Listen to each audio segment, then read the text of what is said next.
Prisons. As the final punitive point for much of our criminal justice system, most of us try to avoid thinking about them. But they've been written about, sung about, and shown on the big screen. So how much do we really know about them and what keeps them in business?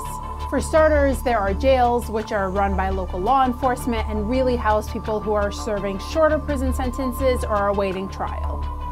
Then there are state-run prisons for those who violated state law, and then there are federal prisons for those who violated U.S. federal law. While we might not think about it a lot, prisons in the United States are getting a lot of action. Even though the United States only has 5% of the total world's population, it has 25% of the total prison population in the world, giving it the dubious honor of having the highest prison population in the entire world. Prisons are generally run by the Federal Bureau of Prisons, but there are also private prisons.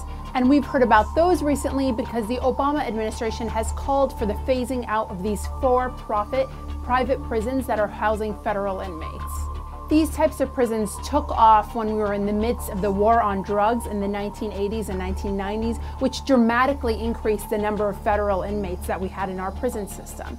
Because of prison overcrowding, we saw the expansion of private prisons. The thing about private prisons, which has been the source of a good amount of controversy, is that because they're not government owned or paid for, they're run by corporations. In theory, private prisons are meant to be a more cost-effective and efficient alternative to federal public prisons.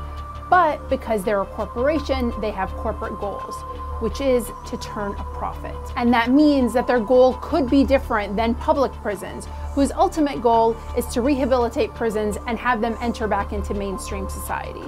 Issues like private prisons promising to keep a certain number of prisoners in their facilities or overcharging for services or utilities are only some of the problems that are plaguing this system.